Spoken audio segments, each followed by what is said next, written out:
Una sa lahat, sa pool sa video, wing van bumangga sa Center Island saka tumagilid sa Katipunan Avenue sa Quezon City. Isang pickup truck nadaganan. Ang buong detalye ng aksidenteng yan, abangan maya-maya lamang. Magandang gabi, Pilipinas. Sa Frontline tonight, Pastor Apollo Kibuloy, inaming nagtatago siya ngayon dahil sa anyay sabwatan ni Pangulong Bongbong Marcos at ng Amerika para iligpit siya. Nanawagan din siyang mag-resign na sina PBBM at si Speaker Martin Romualdez. Kibuloy, pinabulaanan ding ng gahasa siya ng mga miyembro nilang babae. Pinag-aagawan pa nga raw siya. Presyo ng bigas, posible raw bumaba ng hanggang 44 pesos kada kilo sa susunod na buwan. Forest fire muling sumiklab sa Benguet. Helicopter ng Philippine Air Force tumulong na sa pag-apula.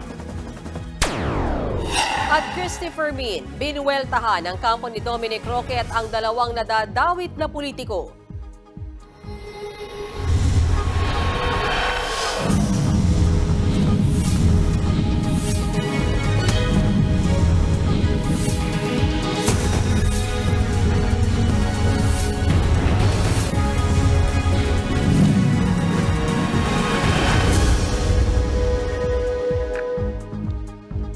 Nakipagsabuatan daw sa Amerika si Pangulong Bongbong Marcos para iligpit si Pastor Apollo Kibuloy, kaya't nagtatago raw siya ngayon ang religious leader.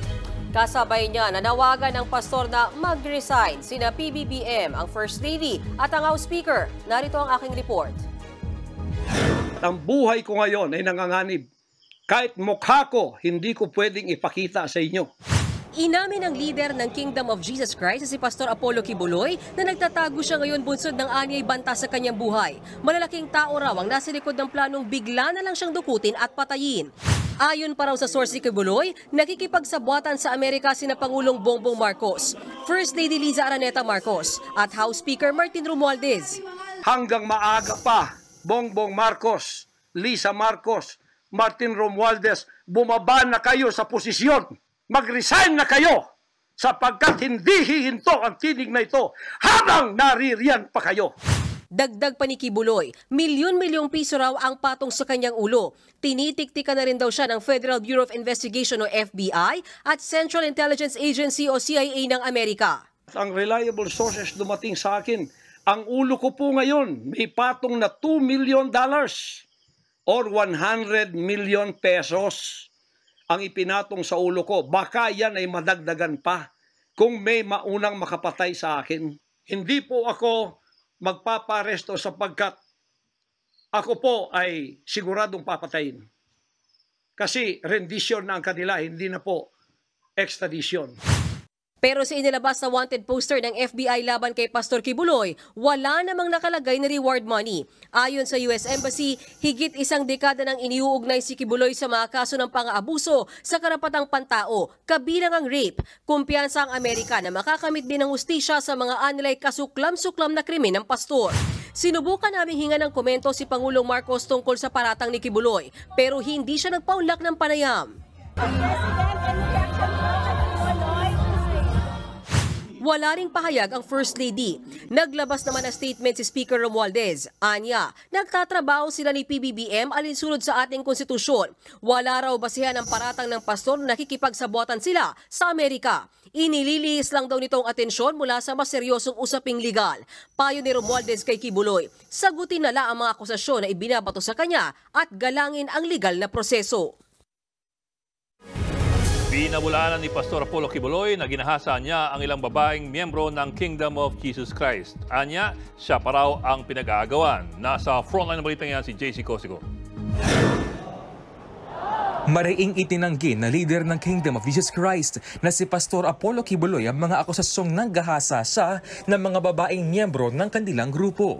Sa kanyang pahayag na umabot na higit 30 minuto, sinabi niya biniligtad lang siya ng mga babae matapos niyang tanggihan ang mga ito. Ako po ay hindi nag-asawa. Ngayon inaakusahan ako ng napakaraming babae.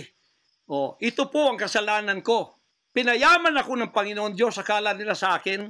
Single ako, kaya pinag-aagawan ako. Pagkatapos na ako'y maghihindi, mapapahiya, ibabaligtad nila sa akin. Ikinumpara pa niya ito sa isang pangyayari sa Biblia. Yan ang tinatawag kong Potiphar's wife syndrome. Ang Potiphar's wife syndrome ay binasa ni Kibuloy sa kwento ni Joseph, anak ni Jacob, na inakusahan ng asawa ni Potiphar. Ginahasa raw ni Joseph ang asawa ni Potiphar matapos siya itong tanggihan. Nakulong si Joseph dahil dyan. Ayon kay Kibuloy, hindi raw siya agad nagsalita tungkol sa issue dahil ayaw niya mapahiya ang mga babae. Kung hindi mangyayari yan, kasi dedicated ako eh. Napahiya, ngayon binayaran, at ngayon, binabaligtad ang lahat ng istorya. Mga teenager na... Pero ang mga paliwanag na yan ni Kibuloy, hindi bumenta kay Senator Risa Ontiveros na siyang chairperson ng Committee on Women, Children, Family Relations at Gender Equality. Huwag pong pa-victim.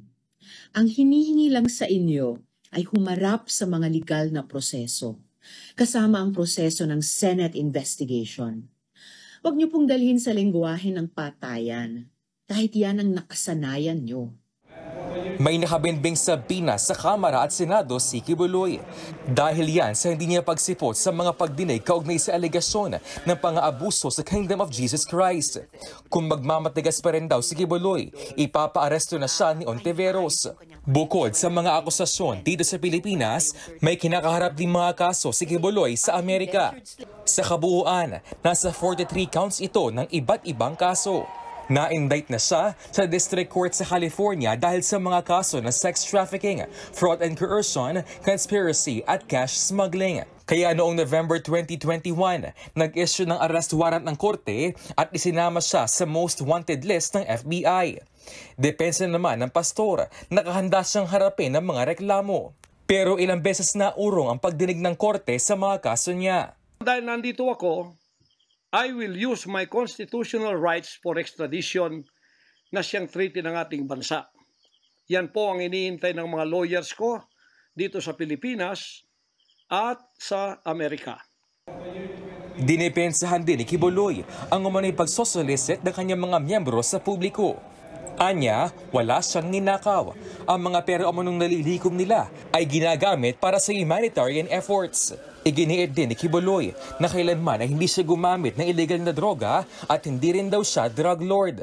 Di niya rin daw kasalanan na naging malapit sa mga Duterte. Hindi ko naman kasalanan ako'y maging kaibigan ng politikong tulad ni Pangulong Duterte, Vice President Sara. Taga Davao po kaming lahat. Lumaki kami lahat dito. Nagbabalita mula sa Frontline, JC Cosico, News 5. Sa kanyang mahabang talumpati sa social media, may binanggit na kataga si Kingdom of Jesus Christ Pastor Apollo Kibuloy na naririnig natin paminsan-minsan, lalo na po sa mga pelikula. Ito po yung katagang rendition. Sa kanyang pahayag sa social media, paulit-ulit na ginamit ni Kibuloy ang katagang rendition. Pero sa kanyang paggamit, tila nalilito si Pastor Kibuloy sa tunay na ibig sabihin ng rendition. Ang rendition po ay hindi po pagpatay or assassination gaya ng kanyang kinakatakot. Ang legal na definisyon ng rendition ay ang pag-render o pag-transfer o pag-surrender ng isang tao o kagamitan o dokumento sa ibang jurisdiksyon. Maaaring sa ibang bansa o sa ibang federal state gaya po ng nangyayari sa US. Katunayan, ang mas pamilyar sa atin na extradition ay ang pinaka-common na uri ng rendition. Ang extradition po ay ang paghuli at pag-turnover ng isang wanted na tao ng isang bansa papunta sa isa pang bansa. Iba't ibang uri ang rendition. Meron pong rendition o turnover na napagkasunduan ng dalawang bansa. Isang example na nga dyan ay ang extradition na pinapayagan ng mga international treaties gaya po ng extradition treaty ng US at ng Pilipinas. Pero meron ding sapilitan na rendition o yung walang paalam mula sa host country. Ang pinakakilalang example po niyan ay ang kaso ng Nazi war criminal na si Adolf Eichmann. Tumakas sa Allied Forces matapos sa World War II, nagtago si Eichmann sa Argentina. Naka-15 taon siyang nagtatago doon gamit ang peking pangalan na Ricardo Clement. Ito po yung kanyang passport. Pero talagang ginalugad ng Nazi hunter na si Simon Wiesenthal ang buong mundo para mahanap ang mga Nazi war criminals na wanted. At taong 1960, nahanap na nila ang tinataguan ni Eichmann sa Argentina. Pero ang Argentina kasi ay may mahabang kasaysayan ng pagre-reject ng mga request for extradition para sa mga Nazi war criminals. Kaya't noong May 11, 1960, kinidnap na lamang ng mga Israeli Mossad agents si Adolf Eichmann mula sa Argentina at pinuslit sa isang eroplano papunta po ng Israel nang hindi alam ng Argentina. Sa Israel, si Eichmann ay nilitis ng isang korte at hinatulan ng kamatayan. At taong 1962, binitay ang dating Nazi war criminal na si Adolf Eichmann. Pero meron pang isa pang klase ng rendition na naging kilala dahil sa War on Terror ng Amerika. Ito po yung extraordinary rendition or irregular rendition. Ito ang pagdala ng Amerika at ng mga kaalyado nito ng mga suspect sa War on Terror doon sa iba pang bansa para doon po i-interrogate at sabi nila para i-torture. Bakit sa ibang bansa dinadala yung mga suspect? Dahil kung dinala sila sa US, masasakop po sila ng US laws at kailangan bigyan ng due process. Sa halip, dinadala ang mga suspect sa mga third-party locations or third countries. Gaya for example sa Guantanamo Bay sa Cuba, kung saan kinukulong sila ng ilang taon kahit walang kasong nakasampa. Minsan, ang ginagamit pang interrogators ay mga foreign allies para hindi sila sakop ng US laws. Isa ito sa mga pinaka-controversial na polisiya ng US sa kanyang War on Terror. Kung tama man ang binulong kay Pastor Apollo Kibuloy ng tinatawag niyang kanyang mga reliable sources, baka hindi nila naiintindihan gaano kung ano ang ibig sabihin talaga ng rendition. Dahil kahit ang extraordinary rendition ay hindi pa rin katumbas ng liquidation. Nawala ng preno tumagilid ang isang wing van sa Katipunan Avenue sa Quezon City. Nadagana ng isang pickup truck at sugatan ng isang driver. Nasa frontline balitang yan si Brian Basa. Sa kuhang ito ng CCTV ng MMDA kaninang mag-aalas 11 ng umaga, makikitang tuloy-tuloy lang ang daloy ng trapiko sa southbound lane ng Katipunan Avenue sa Quezon City sa bahagi ng Miriam College. Maya-maya, makikita ang pagdating ng isang wing van hanggang sa bigla na lang itong bumangga sa Center Island at tuluyang tumagilid. Sinubukan pang umiwas ng katabi nitong pickup truck pero nadaganan din ng wing van. Nawala ng preno. Grabe, ngayon Sa lang video to. ng isang motorista, makikitang nagkawasak-wasak ang Center Island. Ang dami na damay. UP naman ang kaliwang bahagi ng pickup. Bumukas naman ang kanang wing ng truck at nagkalat sa daan ang mga karga nitong kahon. Sa lakas ng impact, nagkayupi-yupi rin ang bahagi ng wing van. Agad nakalabas ang driver nito pero ang pahinante niya naiwan pa sa loob ng tumagilid na truck. Ayon sa Quezon City Task Force for Transport and Traffic Management, papunta sanang C5 ang truck nang mawalan ito ng preno. Hindi na nakita sa CCTV pero may isang motorsiklo pa raw na nadamay. Kamilapon kasi yung ibang laman ng kaon-kaon na maliliit. Kaya doon tumama doon sa motorcycle rider natin. Kaya medyo nawalan ng balata yung rider. Doon na sa ospital yung MC rider. Siya lang yung nag-sustain ng sugat. Bago ang kuha sa CCTV, may isa pa palang kotseng nasagi ng truck. Maayos naman ang lagay ng driver at pahinante nito, pati na ang mga driver ng nadamay na pickup at kotse. Halos 5 oras na humambalang sa Katipunan Avenue ang tumagilid na truck kaya nagdulot ito kanina ng matinding traffic. Dinala sa Traffic Sector 3 sa Katipunan ang driver ng truck para maimbestigahan. Nagbabalita mula sa Frontline, Brian Basa, News 5. Kabi-kabilang forest fire ang muling sumiklab sa iba't ibang bayan sa Benguet. Apektado ang Mount Camisong sa Itogon at Barangay Adonot sa bayan ng Bukod. Sa tindi ng apoy, rumisponde na ang helicopter ng Philippine Air Force. Gumamit sila ng heli bucket para kumuha ng tubig sa Santo Tomas Water Reservoir at Banaw River. Patuloy pang inaapula ang apoy. Wala namang nasaktan. Bukod dyan, nagkaroon din ng forest fire sa gubat na sakop na bayan ng Tuba. Posibleng bumaba ang presyo ng bigas sa Marso ayon po sa Department of Agriculture. Sa tansya ng DA, maaaring bumaba sa 44 hanggang 46 pesos ang kada kilo ng bigas sa susunod na buwan.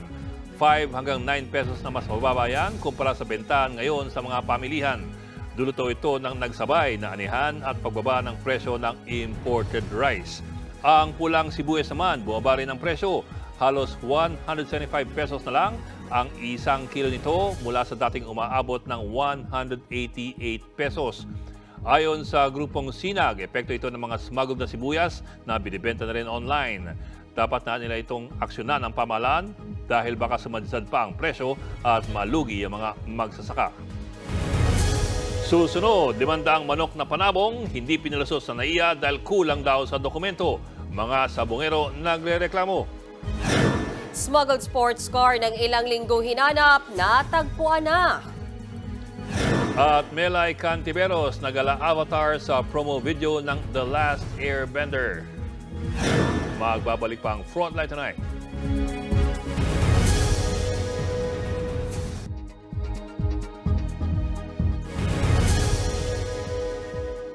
Nagrereklamo ang mga sabongero matapos harangin sa NAIA ang mga binili ng imported na manok na panabong. Nasa Frontline na balitang yan si Gio Robles.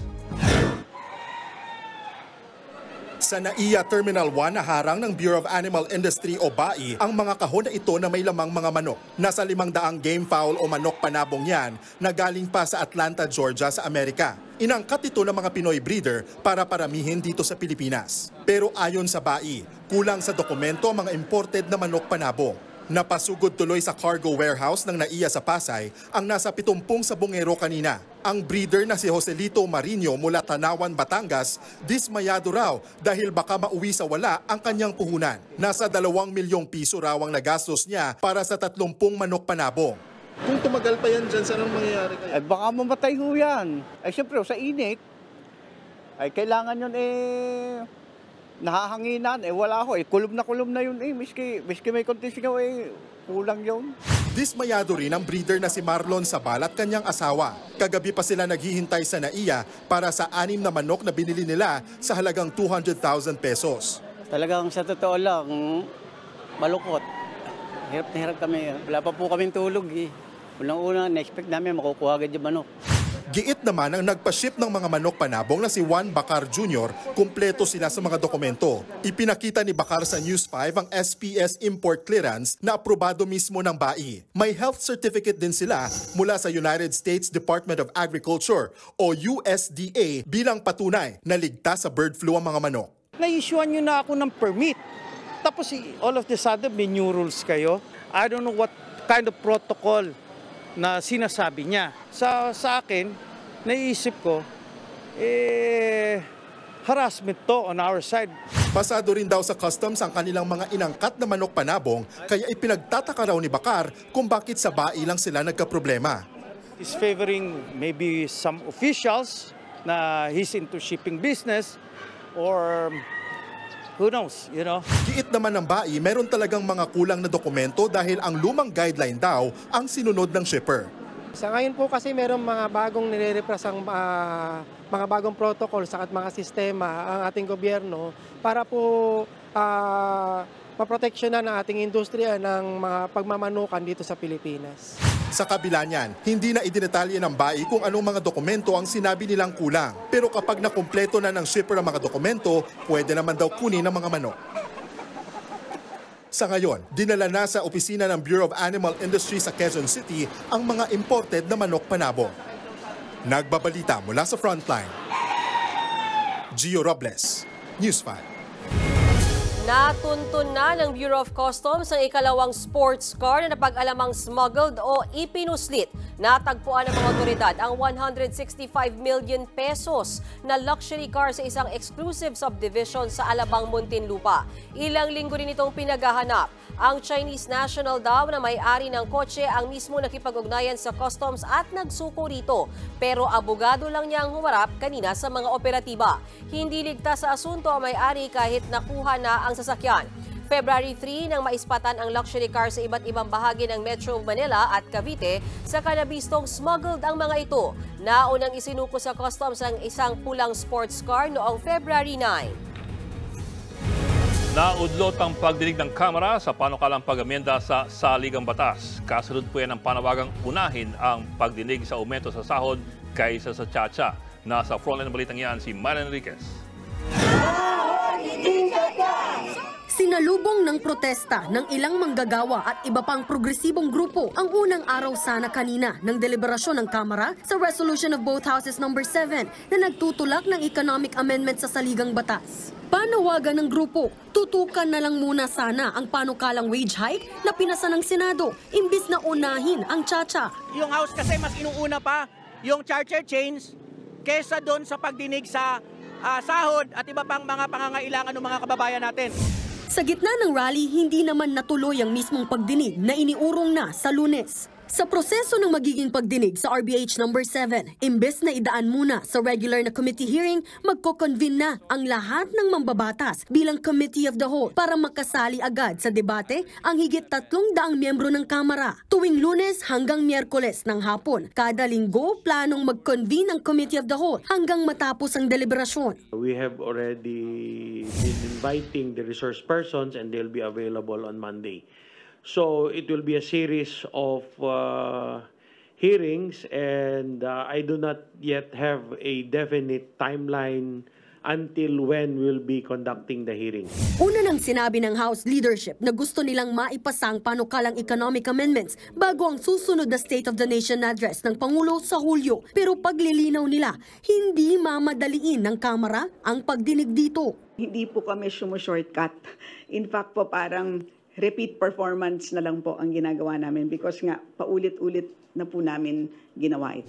Aminado ang mga mambabatas, ilang dekada na nilang itinutulak ang pag-amyenda sa saligang batas. Sa katunayan, higit 300 panukala na ang kanilang naihain tungkol sa tsa-tsa. Kaya naman ang magiging deliberasyon ng Committee of the Whole, 3 beses sa isang linggo. Ayon naman sa mga mambabatas, batid nila ang hinaing ng mga nagrally sa labas ng Kamara kanina. Kaya simula rin sa Martes ng susunod na linggo, uumpisahan na ring dinggin ng Kamara ang panukalang aumento sa sahod ng mga manggagawa. Nagbabalita mula sa Frontline, Marian Enriquez, News 5. Nagpasalamat si Senate President Mig Zubiri kay Pangulong Bongbong Marcos matapos sabihin ng Pangulo na ang Senado ang dapat manguna sa pag-amyenda sa saligang batas o charter change. Ayon kay Zubiri, titiyakin niyang magiging transparent ang proseso ng Senado sa tsa-tsa at tanging economic provisions lang ang kanilang aamyendahan. Nagpapasalamat daw si Zubiri sa tiwala at kumpiyansang ibinigay ng Pangulo sa Senado. Kung siya raw ang tatanungin, mas maiging i-adopt na lang ng Kamara ang Senate version ng Resolution of both Houses No. 6 o pag-amyenda ng economic provisions. Pag natapos na, mas magandang i-adapt na lang para walang gulo, walang away at hindi questionable at hindi na magkakaroon ng uncertainty. Susunod, divorce bill. Umabot na sa plenaryo ng Kamara. Layon daw matulungan ang mga mahihirap na hindi kaya ang gasto sa annulment. Queen of Pop Madonna nalaglag sa upuan sa gitna ng dance performance. At Christopher Min, wala raw balak mag-sorry kay Dominic Roque. Tutok lang mga kapatid dito sa Frontline tonight.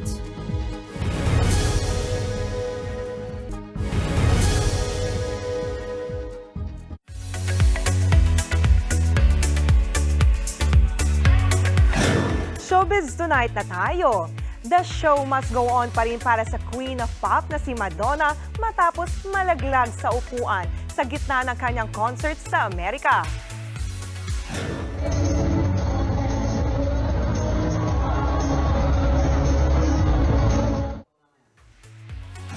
Nalaglag si Madonna mula sa kanyang upuan sa stage habang hinahatak ng isa niyang backup dancer.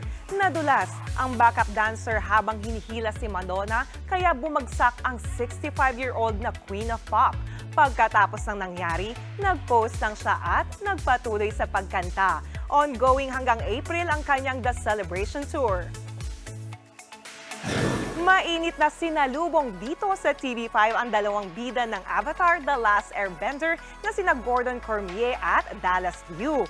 Ayon sa kanila, na-pressure sila sa fans sa pagbuo sa live-action series. Nasa frontline ng balitang yan si MJ Marfori. Wow! Good morning!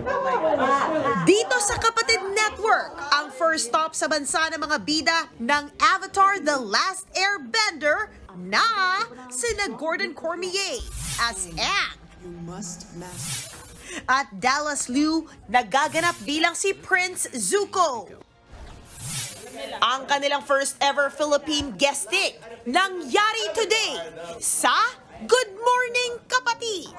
May pasimple pa sila ng kanilang stunts. Okay, let's go. Wow. Wow.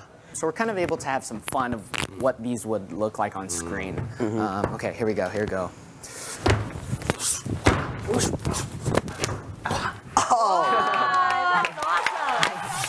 Kasama rin kanina ni Gordon ang kanyang mommy Jenaline na tubong Santa Rosa, Laguna. Todo suporta siya sa international career ng kanyang anak. Extra special daw kay Gordon na ibahagi sa kanyang mga kababayan ang tagumpay niya sa pagbida sa Netflix series. This is my homeland, so it's amazing to be back. I haven't been here in a while. I've seen my family, got to eat some Filipino food. Yeah. It's been a very long time, I can't lie. I was probably 7 the last time I was here, but I remember seeing my family. I get to see them again. I got to see my grandma. Right after their TV5 guesting, dumiretso sa Taguig sina Gordon at Dallas para sa isang fan event. Nakachikahan din natin sila doon. Nakaka-pressure daw ang magiging reaksyon ng fans sa live-action series ng Avatar. We stay really true to the original, but we aren't doing impersonations of the characters. We're bringing them to life. Yes. And I feel like I bring the positive energy back to Aang. It's exciting because it feels familiar, but there is something grounded in our show that I think people will be excited to watch. The waterbender in your vicinity is always ready to lend you a helping hand. At speaking of Avatar, trending ang promo video na ito featuring Melay Cantiveros as an elemental flight attendant. In compliance with aviation rules, no firebending is allowed too. Okay? Nagpakaang pa si Melay. In this plane, and queue according to your designated bending spot. Mapapanood na bukas sa Netflix ang Avatar The Last Airbender. Nagbabalita mula sa Frontline, MJ Marfori, News 5. Balik tayo sa papang balita. Pinunan ng ilang mambabatas ang hindi pag-usad ng divorce bill sa bansa. Kasabay niyan, ibinida ang mas mabilis na proseso ng diborsyo kumpara sa annulment. Nasa Frontline na balitang yan si Elaine Fulgencio. Isinalang kanina sa plenaryo ng Kamara ang House Bill No. 9349 o ang Absolute Divorce Bill. Sa debate, iginiit ng may akda ng panukala na si Albay Representative Edsel Lagman kung bakit kailangan na ito ng Pilipinas. Are our current methods of separation not enough that we need divorce in this country? The current provisions of the Family Code of the Philippines, annulment of marriage, and legal separation are inadequate to answer the demands of spouses, particularly women who have been the victims of broken and irretrievably destroyed marriages due to spousal abuse, infidelity, and abandonment. Ayon pa kay Lagman, matagal nang isinusulong ang diborsyo sa bansa pero hindi nagiging ganap na batas. Ang pinakamalayo na raw na narating nito ay noon pang 18th Congress kung saan pumasa ang Divorce at Dissolution of Marriage Bill sa ikatlong pagbasa ng Kamara. Pinuna rin ni Gabriela Party List Representative Arlene Brosas ang hindi umuusad-usad na panukala. Ayon pa kay Brosas, napapanahon ng ipasa ang divorce bill dahil sa dumaraming kaso ng pang-aabuso. Yung mga kababaihan, especially yung mga hindi makalabas sa mga relasyon na matindi yung kanilang abuse sa kanila. Ilan sa mga nakasaad na grounds for divorce ang anumang uri ng pang-aabuso, gayon din ng prostitusyon, kasama rin ang multiple marriage o ilang beses na pagpapakasal at pakikiapid habang kasal. Kasama rin ang rason na irreconcilable differences, psychological incapacity at fraud. Ganyan din ang mga grounds for annulment. Pareho itong dumaraan sa korte. Pero ang pagkakaiba, mas mabilis ang proseso sa diborsyo. Binigyan ang husgado ng 1 taon lamang upang tapusin ang pagdesisyon ng divorce petition 1 year after the lapse of the cooling off period of 60 days. Mas matutulungan din daw nito ang mga mahihirap. Pwedeng mag-apply as court-assisted petitioner. Wala silang babayaran na cost at bibigyan pa sila ng mga professional assistants ng husgado. Iba ito sa proseso na masyadong matagal, masyadong expensive, kapares ng annulment of marriage. Suportado rin ito ng mga mambabatas na Muslim. I think you all know na in the religion of Islam, divorce is acknowledged. So on our part, in our side of the plenary, parang wala talagang problema. So I think as far as the Muslim legislators, we will be supporting the divorce bill. Pero giit ng ibang congressman, dapat itong busising mabuti. Muli namang nanindigan ng Catholic Bishops' Conference of the Philippines o CBCP na hindi nila sosuportahan ng divorce bill. The stand of the church isn't going to change. So divorce is being opposed and we do not support any moves of Congress to legislate it. Tanging ang Pilipinas na lang ang bansa sa mundo bukod sa Vatican na hindi pa rin legal ang diborsyo. Nagbabalita mula sa Frontline, Elaine Fulgencio, News 5. Isinusulong naman sa Senado ang panukalang layong protektahan ang financial system ng bansa kontra sa mga cybercriminal at online scammer. Ayon kay Senator Mark Villar na may akda ng anti-scammer bill, solusyon ito para pigilan ang pagtaas ng mga nabibiktima ng mga online scam. Sa ilalim ng panukala, paparusahan ang mga sangkot sa financial cybercrimes gaya ng money mule, social engineering schemes at economic sabotage. Aabot sa kalahating milyon at habang buhay na pagkakakulong ang posibleng parusa sa mga lalabag. Sa ilalim dito, oobligahin ang mga financial institution at service provider na tiyaking protektado ang account ng kanilang mga kliyente mula sa mga manloloko. It is high time that we eliminate this self-assurance by enacting laws that will effectively address the looming problems of scamming. These scammers is evolving faster than the capability of our law enforcement agencies to deter them. Abangan, rabbit na kakatay na sana naging therapy bunny sa mga ospital at airport.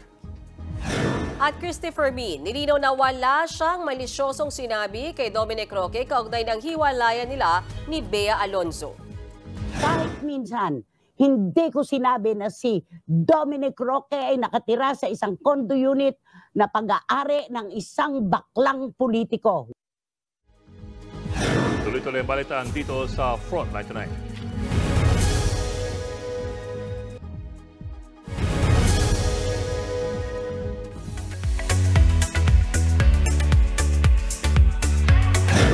Heto pa ang mainit na chika. Hindi raw magsusorry si Christopher Min matapos siyang palagan ng kampo ni Dominic Roque kaugnay ng hiwalayan nila ni Bea Alonzo. Narito ang report. Hindi ako ang hihingi sa iyo ng patawad. Ni pa umanhin ipagdadamot ko. Ito ang maanghang na sagot ng showbiz columnist na si Christopher Min sa tirada sa kanya ng kampo ni Dominic Roque. Kaugnay pa rin ito ng hiwalayan nila ni Bea Alonzo. Sa programang Christopher Minute ng 1PH, pumalag ang kolumnista dahil siya lang daw ang idinidiin ng kampo ng aktor. Nagtataka rin po ako kung bakit ang sinentrohan lamang ni Dominic Roque at ng kanyang mga abogado ay ang inyong lingkod. May nilinaw din si Nanay Christie sa issue sa kondo ni Dominic na pagmamayari ni Dapitan Mayor Bullet Halushos. Kahit minsan, hindi ko sinabi na si Dominic Roque ay nakatira sa isang condo unit na pag-aari ng isang baklang politiko. Wala rin daw malisyosong sinabi ang showbiz columnist sa pagkakaugnay ni Dominic sa dating congressman na si Bong Suntay. Wala po kaming sinabi na benefactor ni Dominic Roque. Itong si Ginoong Bong Suntay, hindi po namin sinabi na nagkaroon siya ng gasolinahan dahil sa espesyal na pagtrato. Kaugnay niyan, itinanggi rin ng nadadawit na gas company ang kumakalat na balitang binigyan ng gas station franchise si Dominic. Hindi raw sila namimigay ng franchise sa kahit kanino. Paglilinaw pa nila, brand ambassador lang si Dominic at profesional niyang kinatawan ang gas company sa nakalipas na 6 na taon. Sa lahat ng ito, ang mensahe ni Nanay Christie, bakit pinatagal mo pa kasi? Dapat yan, agad-agad ay sinagot mo na. At saka yung paghiwalay nyo ni Bea Alonzo, tiniwangwang nyo rin ng matagal na panahon. Samantalang po pwede nyo namang linawin kung bakit nga ba kayo nagkahiwalay at bakit hindi na matutuloy ang kasal at ano ang tunay na dahilan. At yan ang latest and hottest sa showbiz tonight. Ako si Jania Lipon. Happy Wednesday mga kapatid!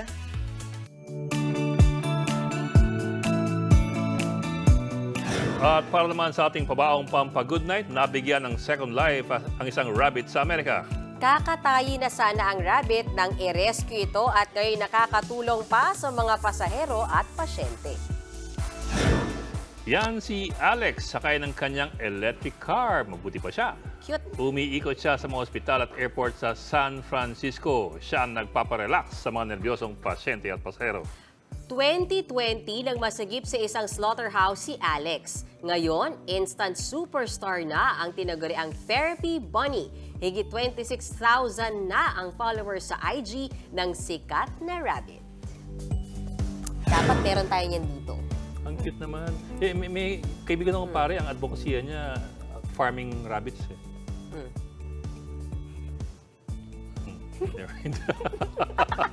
Gusto ko lang ng rabbit dito, bahala ka sa buhay mo. Pero masaya magka-rabbit Nagka-rabbit ako. Ganun din. Pero lumaki siya ng parang cat na din. Parang feel ko kahit gano'n sila kalaki, cute talaga sila. Ibig sabihin farming rabbits, raising rabbits for food.